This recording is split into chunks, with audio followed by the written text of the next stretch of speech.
Salut à tous les amis, c'est Icon, j'espère que vous allez bien. Aujourd'hui on se retrouve dans une nouvelle vidéo, on va parler d'un sujet un peu spécial. Ce sont des disparitions inexpliquées. Des disparitions qui seraient en lien avec certaines théories, je dis bien théories, rien n'a été validé derrière, qu'il y aurait en fait dans notre univers des trous noirs qui permettraient de conduire vers d'autres dimensions.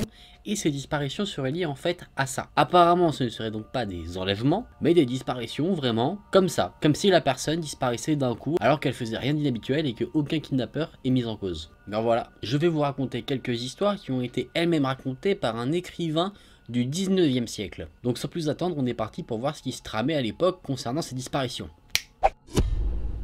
Un matin de juillet 1854, le propriétaire d'une plantation qui s'appelait Monsieur Williamson, qui vivait aux États-Unis avec sa femme et ses enfants, était tranquillement assis sous sa véranda à observer l'horizon. Il avait un petit pré juste devant chez lui et au-delà de ce pré, il y avait sa plantation où travaillaient ses esclaves. Ces esclaves travaillaient sous les ordres d'un surveillant qui s'appelait Andrew. À un moment donné, Monsieur Williamson s'est levé de sa chaise et a dit « Ah mince, j'ai oublié de parler des chevaux à Andrew ». Monsieur Williamson s'est dirigé du coup vers sa plantation où il y avait les esclaves et le fameux Andrew. Il commençait donc à traverser toute la zone qui le séparait justement de cette plantation. Au passage, il accueillait une petite fleur, il passait par une allée, donc jusque là, rien d'anormal. Il s'est un moment arrêté pour saluer un ami qui s'appelait Armour Wren, qui était lui aussi le propriétaire d'une plantation. Ce voisin était dans une voiture ancienne, vous savez, celle qui était dirigée par deux chevaux, et il était avec son fils de 13 ans. Les deux voisins se sont donc salués et Armour Wren est reparti et au bout de quelques mètres il s'est dit qu'il devait absolument parler affaires avec justement Monsieur Williamson. Effectivement, Monsieur Wren avait vendu quelques chevaux à Monsieur Williamson. Il devait ce jour-là les lui livrer, mais il était très occupé, du coup il pensait lui dire qu'il les livrerait le lendemain. Il demande donc à son cocher, c'est-à-dire la personne qui pilote justement cette voiture, de faire demi-tour pour revoir Monsieur Williamson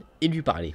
Du coup, en sens inverse, ils ont pu observer Monsieur Williamson qui marchait toujours vers sa plantation. Et là, étonnamment, un des chevaux trébuche, mais il arrive à se rattraper. Donc forcément, ça fait un choc. Tout le monde est un peu déboussolé. Et quand la voiture de Monsieur Wren est remise debout, le fils s'écrie « Papa, où est passé Monsieur Williamson ?» La remarque du fils fait que Monsieur Wren regarde où se trouvait Monsieur Williamson juste avant, et il avait totalement disparu. Dans un premier temps, Monsieur Wren n'est pas forcément étonné, il dit il a peut-être continué son chemin, ou il a fait un détour, mais en tout cas, on ne peut plus l'apercevoir. Le fils, lui, par contre, il était totalement choqué. Il arrêtait pas de demander à chaque fois « Papa, il est où? Il est où? Il est où ?» Monsieur Wren est donc arrivé chez lui quand l'un de ses serviteurs, Sam, était en fait suspendu à une barrière. Il regardait vers le champ, mais il avait l'air sous état de choc. Monsieur Wren était curieux, il allait demander à Sam ce qu'il se passait quand des cris ont retenu son attention.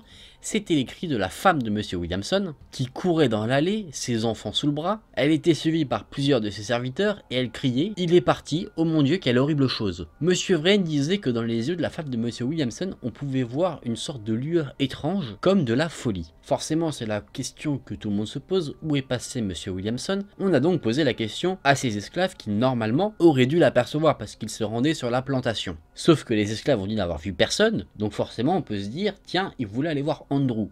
Est-ce que Andrew l'a vu? Pas du tout. Des recherches rigoureuses ont été organisées sur la propriété de Monsieur Williamson et aux alentours, mais il est resté introuvable. Vu qu'on ne l'a pas trouvé, il a été déclaré mort, et toutes les procédures légales qui s'en suivent, c'est-à-dire tout ce qui est lié à son décès et sa succession, ont été réalisées. Toutes les personnes présentes cette journée, sauf les esclaves, ont été interrogées pour essayer de démêler un peu ce qu'il s'était passé, mais cette disparition reste encore un mystère. Le seul qui semble avoir justement vu ce qu'il s'est passé, ce serait le fils de Monsieur Wren qui s'appelle James. Par contre, personne ne l'a cru parce que son témoignage semblait trop extraordinaire. Il disait qu'il avait vu Monsieur Williamson s'éclipser en un éclair. Forcément, des rumeurs ont commencé à se lancer sur cette disparition, que ce soit un enlèvement d'un concurrent qui voulait justement lui faire du mal ou qu'il avait des dettes, que ce soit sa famille qui l'ait assassiné pour justement récupérer sa succession. Vraiment, il y a eu de tout et n'importe quoi concernant cette disparition, mais en tout cas, la vérité n'a toujours pas été révélée au grand jour. Est-ce que Monsieur Williamson est passé dans un de ces trous qui l'aurait emmené dans une autre dimension, dans un autre univers? On ne sait pas. En tout cas, c'est quelque chose qui fait froid dans le dos, parce que il y a quand même une possibilité que sa disparition soit d'origine criminelle. Et à ce moment-là, ça devient plutôt glauque parce qu'on ne sait pas du tout ce qu'il est devenu. Après, je vous vois venir, on pourrait se dire il est tombé dans un trou. Mais non, il n'y avait aucun trou sur son trajet, donc ça reste assez quand même surprenant. En tout cas, j'attends votre théorie dans les commentaires.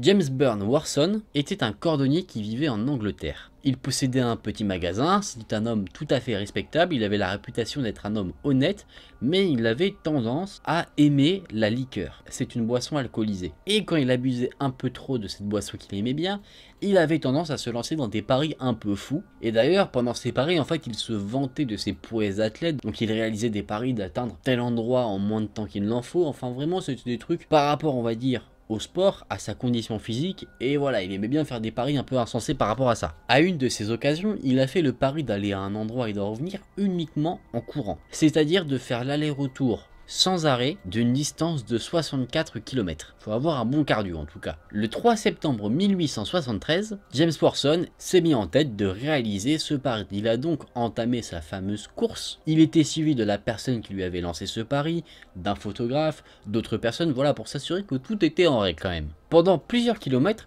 tout se passait au mieux, Monsieur Warson faisait sa petite course tranquillement, sans aucun souci. Il n'avait pas l'air forcément fatigué à ce moment-là, il était donc suivi par toutes les autres personnes dans une calèche derrière qui l'encourageaient ou le taquinaient en fonction de leurs envies. Mais à un moment donné, alors qu'il était en pleine course, alors que Monsieur Warson se trouvait à une dizaine de mètres devant la calèche, James Warson en fait a commencé à tomber la tête la première en poussant un horrible cri, vraiment un cri strident, mais il n'a jamais touché le sol, il s'est volatilisé d'un coup. Il aurait dû normalement s'écrouler, mais il a juste disparu à la grande surprise des personnes qui le suivaient. Forcément les autres personnes qui étaient avec lui, ils étaient totalement sous le choc, ils se sont dit mais que se passe-t-il? Mais ils ont quand même décidé d'attendre à l'endroit où il est tombé pour voir s'il allait revenir un moment. Ils se disaient que c'était possible qu'il revienne, sachant qu'ils ne savaient pas du tout ce qui s'était passé. Ils ont attendu vraiment un long moment et voyant que James Warson ne revenait pas et que la nuit commençait à tomber, ils ont décidé de rebrousser chemin. Malheureusement pour ces hommes, quand ils ont raconté leur mésaventure, ils ont immédiatement été emmenés en garde à vue. Forcément, un homme a disparu, c'était les premiers suspects. Heureusement pour eux, c'était des citoyens de très bonne réputation, ils étaient aussi considérés comme honnêtes, donc il n'y avait pas forcément d'intérêt ou de suspicion au-delà du fait qu'ils étaient présents au moment de la disparition qui planait sur eux. En plus de ça, rien ne semblait discréditer l'histoire qu'ils avaient racontée. Ils n'avaient aucune trace de sang, aucune trace de bourre, rien qui aurait pu donner une piste sur un enlèvement ou un meurtre. Ces hommes qui étaient présents avec James Warson au moment de sa disparition ont toujours juré que leur histoire, leur folle histoire, était vrai, et du coup la rumeur s'est répandue dans toute l'Angleterre. Que s'est-il passé concernant le cas de James Warson? Forcément, encore une fois, dans ce genre de cas, de nombreuses rumeurs se sont aussi profilées concernant les motifs de sa disparition. Est-ce qu'il avait des dettes? Est-ce qu'il avait gagné un pari mais que la personne qui avait fait le pari ne voulait pas le payer? Voilà, c'était vraiment un gros mystère et on n'a jamais retrouvé une piste sur James Warson, que ce soit une trace ou même son corps. Donc encore une fois, dites-moi en commentaire ce que vous en pensez. Serait-il passé dans un univers parallèle? Après là, on a vraiment du coup, par rapport à la première histoire, une description de sa disparition. Cette personne tombait et avant même de toucher le sol, elle s'est comme volatilisée. Moi personnellement, c'est quelque chose que je ne m'explique pas du tout.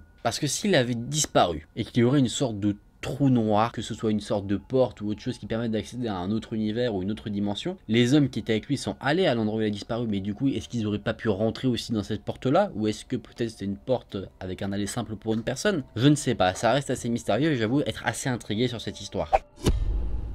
Christian Ashmore vivait près de New York aux États-Unis avec sa femme, ses 2 filles et son fils Charles qui avait 16 ans. Les Ashmore étaient des gens aisés et respectables, donc ça avait l'air d'être une famille totalement classique. En 1871, ils ont déménagé et ils se sont rendus dans l'Illinois où Monsieur Ashmore avait acheté une ferme. À une certaine distance de la ferme, il y avait une sorte de rivière qu'ils utilisaient pour avoir de l'eau potable. Dans la soirée du 9 novembre 1878, à environ 9 h du soir, Charles, le fils, a pris un seau et est parti en direction de la rivière pour récupérer un peu d'eau pour sa famille. Quelques instants plus tard, sa famille a remarqué qu'il n'était pas revenu, il l'attendait près du feu, on était en hiver, il y avait de la neige. La famille tout naturellement a commencé à s'inquiéter, ils sont donc sortis devant la ferme et ont commencé à crier son nom pour voir s'il s'était peut-être un peu perdu ou qu'il avait vu quelque chose, qu'il y avait eu quelque chose en tout cas qu'il avait peut-être tardé. Mais étrangement, aucune réponse, aucun signe de la présence de Charles. Le père Ashmore décide donc de prendre une lanterne et accompagné de sa fille, il se rend en direction de la rivière là où était censé se trouver son fils. Il y avait un peu de neige qui était tombée qui recouvrait légèrement le chemin, mais on voyait quand même distinctement les traces de pas de Charles jusqu'à la rivière. À un peu plus de la moitié de la route, aux alentours d'une distance de 60 mètres à partir de la maison, Monsieur Ashmore s'arrête brusquement parce qu'en fait les traces de pas de son fils s'arrêtent également net. Ce qui reste assez étrange, sachant qu'il aurait dû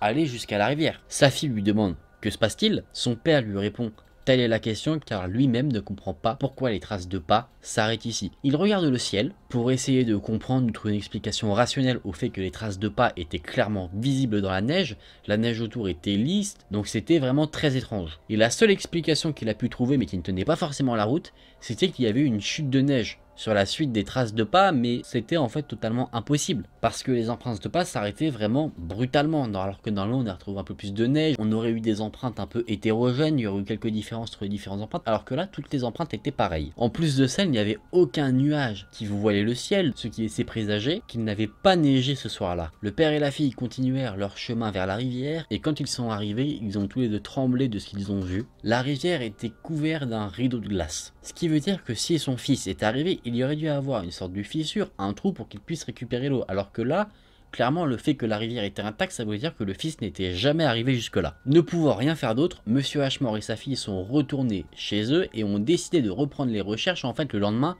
là où il ferait jour et pourrait beaucoup mieux voir. Malheureusement, la lumière du jour ne fit pas avancer les recherches, les empreintes de pas étaient toujours arrêtées au même endroit totalement net. La famille n'a pas retrouvé la trace de Charles, il a donc disparu avec son seau. Ils n'ont même pas retrouvé le seau pour peut-être essayer de trouver un indice. La famille est donc en deuil, et 4 jours plus tard, Madame Ashmore était justement à côté des dernières traces de pas de son fils totalement en deuil, jusqu'au moment où elle entend des voix. Mais pas n'importe quelle voix, la voix de son fils, Charles. Pensant qu'il était tout proche, elle a crié désespérant son nom mais sans aucune réponse. En fait, on avait l'impression que la voix de Charles venait d'un certain endroit et quand on se rendait à cet endroit-là, elle semblait venir encore une fois d'ailleurs. Ce qui faisait qu'en fait, l'origine de cette voix semblait totalement introuvable. Pendant un long moment, la mère de Charles, Madame Ashmore, a couru d'un bout à l'autre de là où venaient les voix, mais au bout d'un moment, l'émotion et la fatigue ont eu raison d'elle, elle a décidé de retourner chez elle. À peine elle était rentrée à la maison qu'elle a raconté à sa famille ce qu'elle avait entendu, et son mari lui a donc demandé « mais que disait la voix ?» Et là, étrangement, bien qu'elle disait que les mots, quand elle était sur place, étaient clairement distincts, qu'on les comprenait sans aucun souci, une fois qu'elle était revenue dans la maison, elle ne se rappelait plus de rien. Quand je dis plus de rien, elle ne se rappelait pas du contenu de ce que disait la voix. Directement, toute la famille se rend là où la mère était pour essayer aussi d'entendre la fameuse voix, pour voir ce qu'elle disait, mais ils n'entendent rien du tout à ce moment-là. La famille en conclut donc que justement le fait qu'elle ait entendu ces voix, c'était dû à une fatigue nerveuse et qu'elle avait en fait halluciné. Cependant, au cours des mois suivants, à intervalles irréguliers, ça arrivait vraiment à des moments assez hasardeux. Plusieurs membres de la famille, à l'endroit où se trouvait la mère, ont entendu la voix de Charles dans les mêmes circonstances, c'est-à-dire qu'ils entendaient une voix venir de très loin, mais ils arrivaient à entendre distinctement les mots que la voix disait, mais dès qu'ils revenaient dans la maison pour raconter ce qu'ils avaient entendu, ils avaient une sorte de perte de mémoire par rapport à ce qui avait été dit. Au fur et à mesure du temps, la voix se faisait plus rare, plus faible, et semblait venir d'autant plus loin, et une fois que l'été est arrivé, la voix a totalement disparu. Personne n'a jamais su ce qui était arrivé à Charles, et d'ailleurs, peu de temps après ça, sa pauvre mère était également décédée. Est-ce que Charles est également tombé sur un portail vers un univers ou une autre dimension? Ça reste un mystère. En tout cas, peut-être qu'il s'est fait enlever d'une quelconque manière sur le chemin de la rivière. Dans l'histoire, on nous dit que la famille était aisée, donc peut-être qu'il y avait une demande de rançon derrière ça, mais voilà, ça reste assez mystérieux, on ne sait pas du tout ce qui s'est passé. Moi, j'ai plusieurs théories. Il a pu... Encore une fois, théorie un peu bête, tomber dans un trou, après ça a été recouvert de neige, et du coup il a été introuvable, et en fait la voix que les personnes entendaient, c'était Charles qui était enfermé dans le trou, qui essayait d'appeler à l'aide, mais au bout d'un moment la voix devenait de plus en plus faible parce que lui avait de moins en moins de force. Je me dis que ça c'est quelque chose qui est totalement plausible. Je vais vous dire de manière très réaliste, je veux dire comme si je croyais pas du tout au paranormal ou quoi que ce soit, ce qui aurait pu se passer. Charles se rend à la rivière, il tombe dans un trou. Tête d'un trou d'assez haut, il se cogne la tête, il s'évanouit. La neige, le temps que son père et sa sœur arrivent sur place, a recouvert l'emplacement où il est tombé. Lui, il est évanoui, donc il n'entend pas sa famille qui l'appelle ou qui est présent justement là où il se trouve. Et lui, du coup, ne crie pas à l'aide parce qu'il est encore évanoui. Quelques jours plus tard, quand sa mère vient sur les lieux, là, il est bien conscient. Il entend qu'il y a sa mère et du coup il l'appelle à l'aide. Et quand sa mère repart et qu'après les gens reviennent, au fur et à mesure forcément, on veut dire il doit être affamé, assoiffé, fatigué, frigorifié.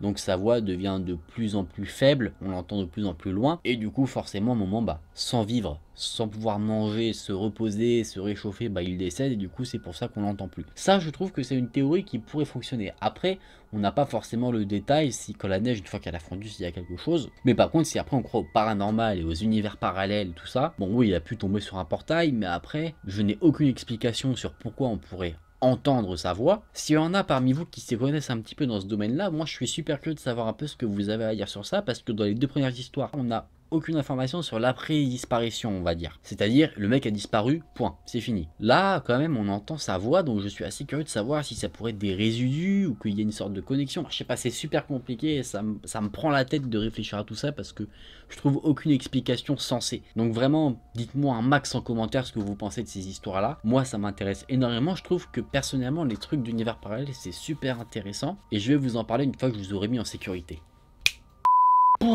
Franchement, ça, je trouve que c'est des histoires archi intéressantes. Moi, j'ai un peu cette paranoïa, si on peut dire ça comme ça. Quand tu te regardes dans un miroir et que tu te dis, imaginons qu'en fait, ce miroir, c'est un univers parallèle, qu'en fait, à ce moment précis, mon double est aussi devant le miroir, on a les mêmes actions, mais qu'en fait, de l'autre côté du miroir, il y a totalement un autre monde. Il a une vie totalement différente par rapport à la mienne, et tu vois que ça se trouve, lui, il se pose les mêmes questions. C'est des trucs, moi, qui me font des nœuds au cerveau, mais qui sont tellement intéressantes. En tout cas, les amis, j'espère que ces histoires vous auront plu. Si la vidéo vous a plu, n'hésitez pas à liker la vidéo et à vous abonner à la chaîne. Nous, on se retrouve très vite dans une prochaine vidéo. Salut!